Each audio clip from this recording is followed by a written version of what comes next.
Hello, y'all, beautiful people. Welcome back to my channel. My name is Nura. Today, we'll be talking about things we have to do before we go to Hajj. We know Ramadan is just around the corner, and of course, we'll be getting, ready, preparing our stuffs to go to Hajj to experience that beautiful moment in Arabia to Saudi. So basically, I'm here to share some tips, helpful things we have to do before we undertake Hajj. Before I go into the video, a lot of times when people are going to perform Hajj, they forget about a lot of these things, and I feel it's high time we talk about them. Me, for one, my dad left for Hajj, I think in 2000, was it 2010 or 2012, somewhere there about, and it was tough for us when he left. So I'm basically here to share my experience, and I have been there myself twice. So I'm also, I also have that kind of experience being there. I think I have a video, or I don't know, but so I'm just here to share some very helpful tips, basically. Okay, before you go to Hajj, you have to make your niyat. You have to make your intention. Okay, so of course you've made intention. That's why you are dealing with the agents and paying huge sums of, money just to, get your documents and all of that to make your pilgrimage a success. So after making your intention that I want to go to Hajj, you start preparation. You have to make sure that you are fit and have little or zero, little, just a little or zero health issues, because you don't want to go to Hajj. And if you're not fit, there are a lot of people who go to Hajj and they perform tawaf in the wheelchairs and all of that. And even with that, most of them are being helped around, they are being pushed around. So I don't know, but it would be nice if you can walk. It would be nice if you are fit to do all of that on your own. And it takes a lot of energy, so you've got to be prepared. The journey between the mountain of Safa and Marwa is not even a joke. So you need to be really, really prepared for this. It takes a lot of energy, and if you are not ready and you feel you are not so fit, I'll advise you sit back and probably make it next year or something. Or just pay for someone to go and do it on your behalf. It's still the same thing, okay? Make sure you settle all your debts before you go on Hajj. Make sure you're not owing anybody. Make sure you don't owe anybody. Like, you don't want to go for Hajj and people will come looking for you in your house. I'm looking for so and so because he or she owes me X amounts of money. Like, are you for real? So you want to pay all your debts, like just pay them, okay, before you go on Hajj. Please, I'm begging you. Don't loan money for Hajj. Don't loan money for Hajj. Don't go and borrow or loan money from the bank or anywhere from your business or anything for Hajj. We don't do that. The Quran never said that we should go to Hajj when we don't have the means. We have a lot of people who try to prove a point, like they've been to Hajj 4, 5, 6 times. And honestly, I'm not here to bash any of them, but honestly, their character or their attitude is still the same. There's nothing Hajji about them. They're just no positive change, no, and they're just, I don't know, but like sometimes when I see some people, I'm like, let me just zip my mouth because I'm not perfect either. But sometimes some people make this thing, they don't make it look attractive. I'm sorry, but yeah.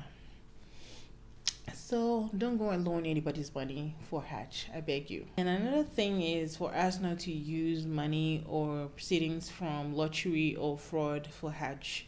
It has to be clean business money, not from gambling, not from doing any of those vices. It has to be legit. It just has to be legit, okay? No gambling, no fraud.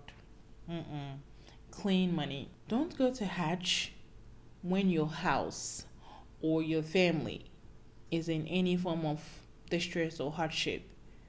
Okay, like your wife is sick and you just leave your wife with, say, nobody, and then you just leave your wife behind because you are going to perform Hajj.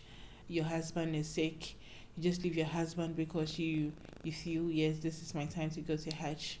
For crying out loud, your wife is sick, your husband is sick, probably bedridden or something. How are they going to get along?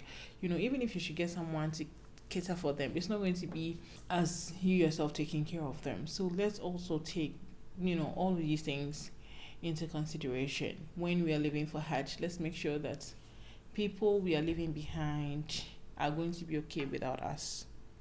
I hope I'm making sense. Anyways, you have to leave more money. You have to leave enough money,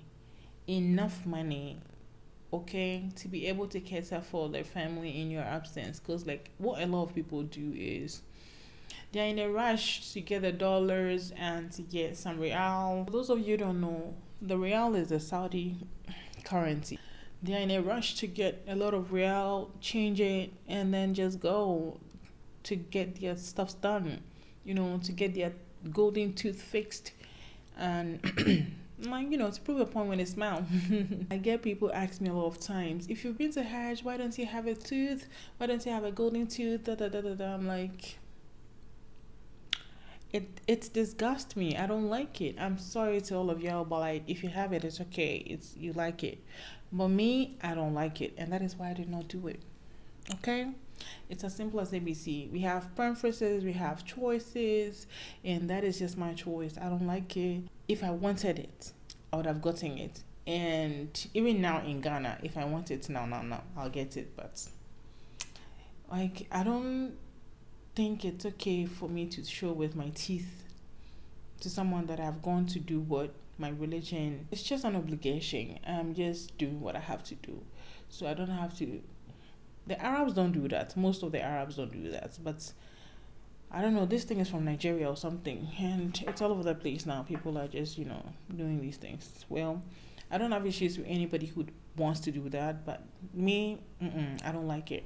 Make sure you leave enough money, enough food, enough provision in your absence. You don't want your family to go starving whilst you're having your time in Saudi Arabia. There's not going to be any blessing in that too. Seriously, like, we have to be taking some of these things into serious consideration if we really, really want the full blessings that come with performing Hajj. We have to be looking and concentrate all these period. And you have to leave money for emergency.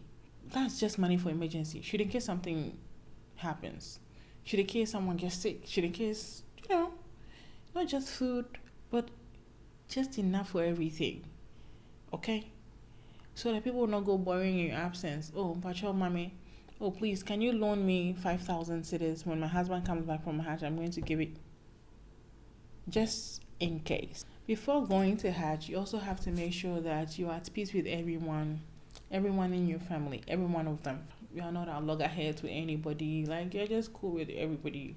You don't have to hold any grudge in your heart. You don't have to be that kind of person who is just not talking to like everybody in the area, and when you're coming, people start running and hiding.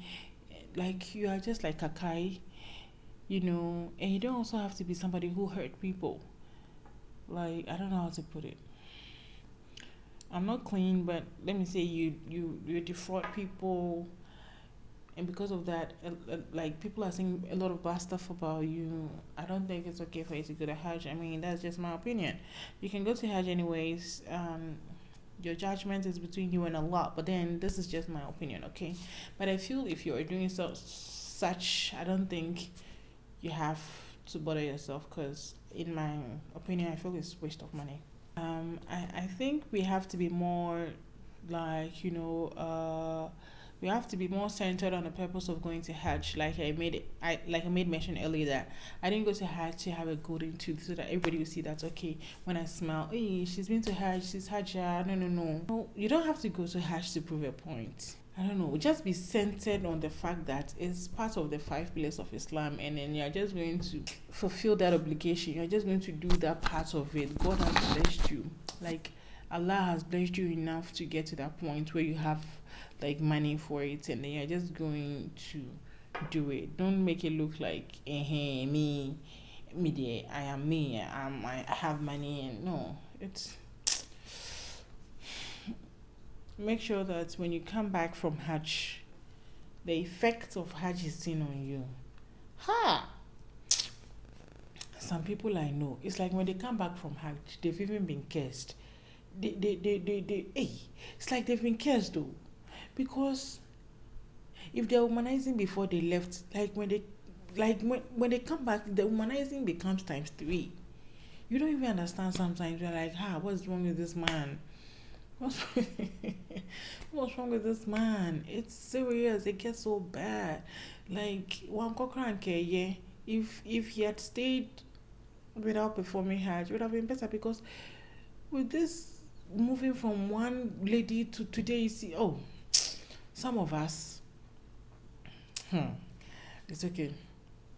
So if you come back from Hajj, let people see a new you, a changed somebody, the effect, the positivity, the mercy. Let people know that Allah has showed you mercy, and extend that mercy onto others.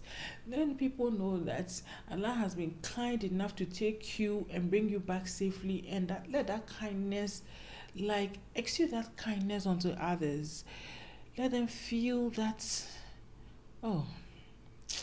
some of us, astaghfirullah, but like seriously, if I see some people that have been to Hajj with 2, 3, 4 teeth with gold way, I look at them like, anyways. So do what you can, and do it like the best of your, and do it to the best of your ability. Like, just try and do it. Okay, performing Hajj now is extremely expensive. You don't want to spend all that money and zero ibadah, zero iman, zero reward, zero. Okay, so let's just be mindful of all the things we do before and after Hajj. With that said, I wish us all a happy Ramadan. I don't know if I can do 30 days in Ramadan to vlog all that I'll be doing in my house during that time. It would have been nice. But let's see. Maybe I'll just do it, and I don't know, maybe not. But I hope to try something like that. So thanks for watching this one. I hope you're successful Ramadan and a successful Hajj. May your act of ibadah, may your act of worship be accepted, and may you be rewarded accordingly by Allah. May all of us also have that opportunity, especially to those who do not have, or to those who have not been there before and are willing and are yearning to go. May God give you the means. By next year, inshallah, you'll be going. Thanks for watching this video. I am so grateful. I'll see you in my next one. Assalamu alaikum wa rahmatullahi wa barakatuh. I should say that. Bye bye.